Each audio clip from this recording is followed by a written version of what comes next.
welcome. It's been 3 weeks since I last read to you guys. I couldn't even remember the last chapter I read to you guys. I actually had to go in the book and look at the chapter I last read to you guys because I couldn't remember it. And it was chapter 8, so today I'm reading chapter 9. Sorry, I just want to make sure my camera's not about to fall. Anyway, I've been sick. My asthma has been acting up. And then I had to go to the doctor on yesterday and found out that I strained a muscle in my left ankle. And I have a ligament issue now, but it's nothing serious, and I'm going to physical therapy about it. So I had planned to do a free download of my book this past week for Valentine's Day, and I just got distracted by my health and stuff and other things, and just trying to be better and stuff. And just in case I start coughing, because I'm not 100% over this yet, I have tea here, and I have my inhaler here. So today I'm reading to you guys chapter 9, and I've decided to give you guys 2 more chapters rather than stopping at chapter 10. I'm going to stop at chapter 11 instead. So, and then I'm probably going to read Amity Refugee, which is one of my fanfics. So, yeah. So let's get right into it. Immortal Love by Lynnsey Carrigan, aka me. And I need my glasses because I'm not blind, but I can't read well without them.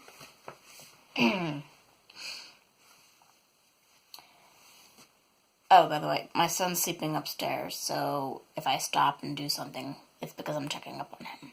My daughter's with my mother-in-law today, so that's why I'm able to do this. Despite the vision she had of Lucian, she continued to see him for the next 2 months. She never jumped to the conclusions on the visions she had. She either chalked up her visions to fear or something her active imagination conjured up while she was thinking about something intently. However, she did feel a bit cautious about Lucian since the vision. It wasn't just the vision, though. If she had never had the vision, she doubted she would feel this way towards him. However, she had to think about all the things she had observed about him since they met. She had never seen him during the day. Then again, she did work during the day on weekdays. However, he could still try to see her during the day on the weekends before his shift started. Yet, he always wanted to meet her after the sun went down. He never ate anything. Despite eating his own soup 2 months ago, she hadn't seen him eat in front of her since then. He never drank anything but dry red wine. Most of the time, he dressed in black. Okay, she dressed in black pretty often, too. However, his dark clothes made it seem like he was part of the night. Not to mention, he emitted power and danger from every pore of his being. Yet she didn't get the feeling that he was evil. On top of the vision, she had many dreams about him. Some were very erotic, and she woke up feeling very aroused. Others were terrifying, as she saw him as the vampire from her vision, which made her wake up in fright. Then there were some that were both being erotic and terrifying. One thing was for sure, though. Vampire or not, Lucian knew how to pleasure her, in and out of her dreams. They still hadn't had sex yet. Whenever she was lying beneath him, she would get that same vision of him. Of course, she always told him that she had to work the next day, or that she was getting tired. He always seemed disappointed but not deterred. She liked that. Even if it wasn't for the vision, she probably would have been like that anyway, because she thought they might be going too fast. She wanted to challenge one of the observations she made about him. She wanted to prove the vision about him wrong. She wanted to see him during the day. She planned on calling him to see if he wanted to join her by the docks around 11 in the morning, and they could have a picnic in the park nearby. She would pack crackers, deli ham, meatless ham, mustard bread, and fruit for the picnic. Of course, she did have a backup plan just in case he didn't want to meet her up with her. Danny and Eric were on standby to meet her to go crabbing by the docks. They would cook the crabs and have them for lunch. She couldn't do that if Lucian was with her since he said he was a vegan. I just realized I messed up something. I'll get to why in a bit. She called him around 9. He answered in the fourth wing. "Hello," he said groggily. "Were you asleep?" "Yes." "Oh, I'm sorry." "It's okay," he remarked in a sleepy voice. "How can I help you?" "I was wondering if you want to meet me by the docks in an hour." There was silence on the other end for a while. "I can't, dear." "Why?" she asked curiously. "I'm at Flingwall." "Oh." "Yeah," he said sleepily. "I'm trying to sleep it off." "Okay, Lucian," she said glumly. "I hope you feel better soon." "Thank you, my dear." "Maybe we can try another time?" "We'll see," he replied and then yawned. "Talk to you soon." "Later," she said as she hung up the phone. Well, that sucked. She felt a bit uneasy about their conversation. Sure, he didn't exactly say no to her about future plans to go crabbing during the day, yet he didn't say yes either. Or, her rational side interjected, he doesn't like crabbing. He's a vegan, Genevieve. Of course, he's not going to want to meet to go crabbing. You will just have to pick a different activity to do during the day. Try asking him if he wants to go swimming next time. Genevieve nodded in agreement with the wise part of her mind. That made sense. Alright, the reason why I thought I messed up is because I just realized just now, and I don't get why I didn't pick this up when I edited, was she had planned to meet him for a picnic instead of crabbing. The crabbing was a backup plan that she was going to do with her brothers. So I have no idea why I went with that. It's mysterious, but then again, I finished writing this back in 2011, so I don't know. Oh well, that's life. Continuing. Good thing for the backup plan. She phoned her brothers and told them her plans with Lucian fell through. They met up by the docks an hour and a half later, since both of her brothers had to drive from Annapolis. All three of them were crabbing. They had a crab pot and 7 lines with bait tied to the pier. "So how's it going with Lucian?" Eric asked as he pulled in a line with bait at the end. He frowned when he didn't see a crab on there. Eric had dirty blonde hair with blue eyes. He was 5'7". He was the youngest son of their parents. "It's going well," she replied as she tossed out a line of bait. "He seems odd to me," Danny remarked as he checked the line.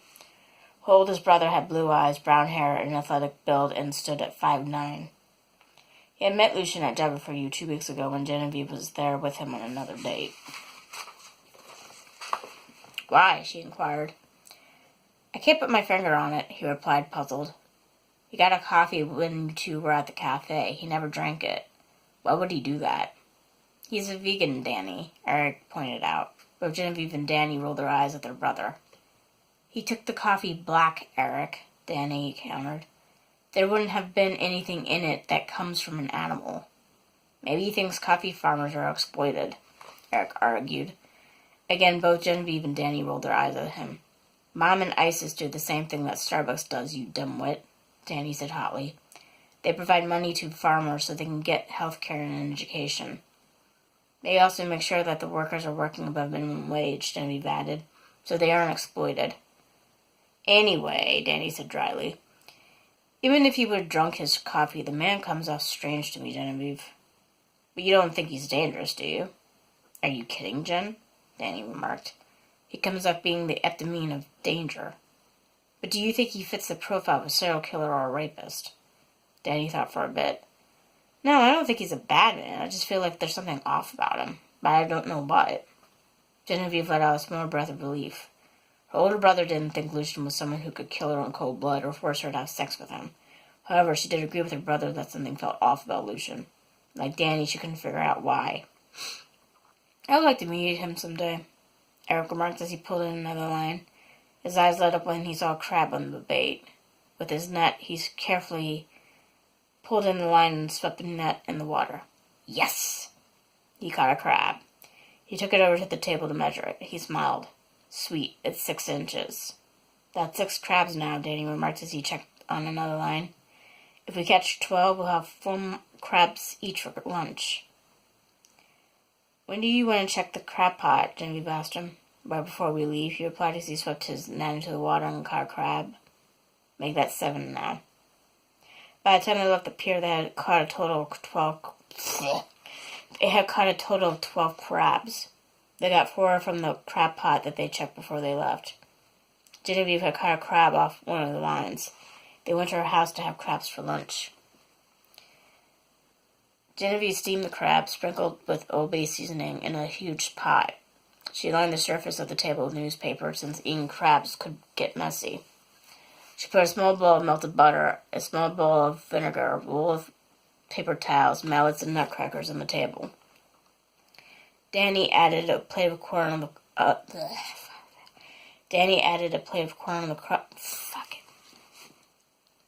corn on the cob to the table. When the crabs were done, she put them on the table. They had a nice crab feast between the 3 of them.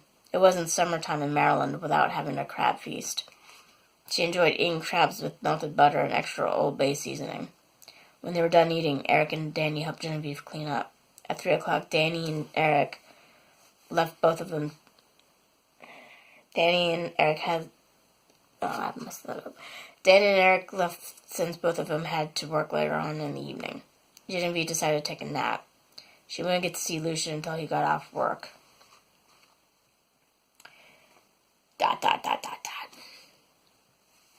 An old beat-up Chevy pulled up in front of the black mansion. The driver was a 52-year-old man with brown hair going slightly gray, blue eyes with bags beneath them from lack of sleep, and wrinkles beginning to form on his face. He looked at the house with hatred in his eyes. He smiled triumphantly, revealing that he was missing a few teeth. He finally found the house where Lucian Black lived. He knew that the Lucian Black who lived in the house now was the very same one that lived there when Bayhaven was founded.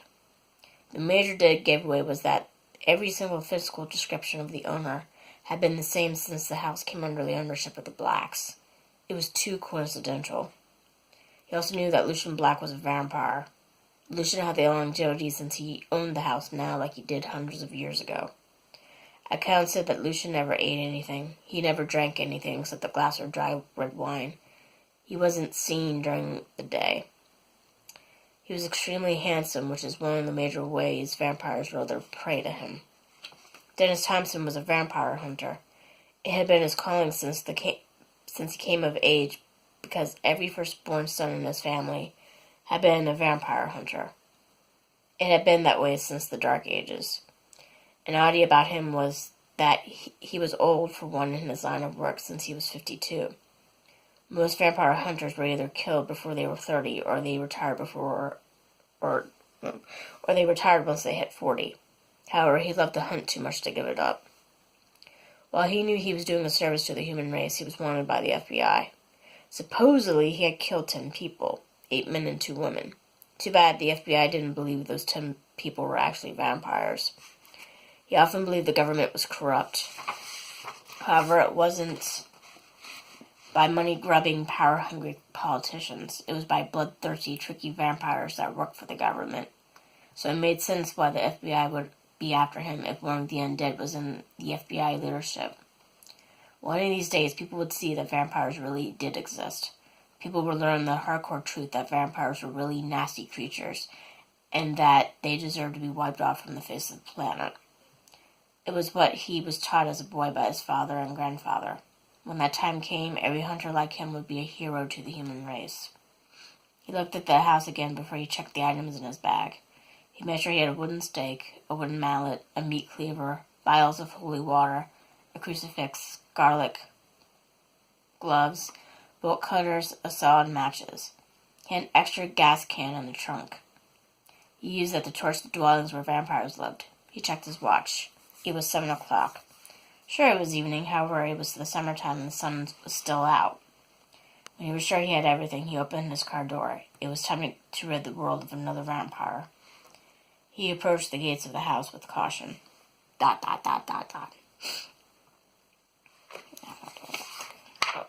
almost done. Lucian was reading a book when he heard a loud crash. He got up quickly and crouched down, ready to attack. He realized the sound didn't come from inside the lair with him. It came from the front door of his house. He sighed in exasperation. It was another hunter. He knew it was a hunter because he could read the mind of the hunter, even from this distance. Their minds were so easy to read. While hunters knew about vampires being able to read thoughts, they didn't know two things.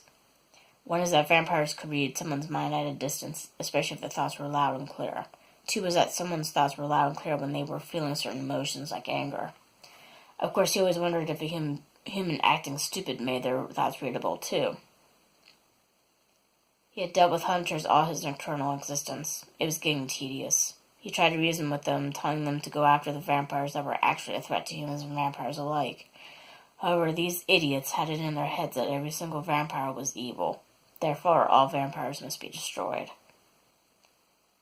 It was unfortunate that he had to kill these hunters. He did it to preserve his own existence. He often wondered if these hunters had any idea that a vampire's instinct to survive is much stronger than humans. He doubted it, though. He has had to kill 9 hunters in the last 10 centuries. Looks like this hunter would be number 10 unless Lucian can reason with him. He considered reasoning with the hunter until he read his mind. What he saw had shocked him. This man was Dennis Thompson. He was wanted by the FBI for the gruesome murders of 10 people. They had been murdered by the classic method for killing a vampire. Each victim had been found with a stake protruding from his or her chest and decapitated. Every corpse had garlic stuffed in its mouth. Some of them were found burned beyond recognition in the charred buildings that had once been their homes. This man was killing innocent people. Each victim hadn't been seen during the day because they worked at night. Another motive was that some of the victims were fake fangs at goth clubs they frequented another night off. Another one was that some of them were pale. The reasons for this madman to target these people as vampires were absolutely stupid, since humans can also work at nights like policemen, and some people are pale because they burn easily when they go out into the sun. However, he was pretty impressed that this man had finally hunted down a real vampire. It was a shame it was him, though. However, this man thought that every vampire would be weak and asleep at this hour because it was still sunny out. This so-called vampire hunter didn't seem to know that he was up right now. The older a vampire is, the earlier he or she can get up. Lucian levitated off the ground and glided up the stairs to the entrance of his lair. He would play with his hunter before he destroyed him. He opened the entrance of his lair with a wave of his hand. Then he shifted into a black bat and flew out of the wine cellar.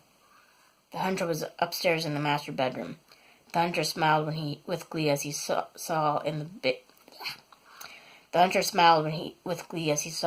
big black coffin in the middle of the bedroom. Inside the body of the bat, Lucian smiled. The idiot was falling for it. He had put a coffin intentionally in the master bedroom to throw hunters off. He proceeded to follow the hunter around the house as the old fool looked for his resting place. When the hunter found nothing in the wine cellar, he walked up the stairs and headed towards the front door, feeling extremely defeated. Lucian smiled. It was time to play. He morphed back into his regular form. "Looking for me?" he asked the hunter when the fool had his hand on the knob of the front door. The hunter rolled around. "Yes," the hunter replied, sounding nervous instead of victorious. The hunter was feeling scared all of a sudden. Lucian smiled as he read the hunter's mind. "Why are you feeling scared?" he purred.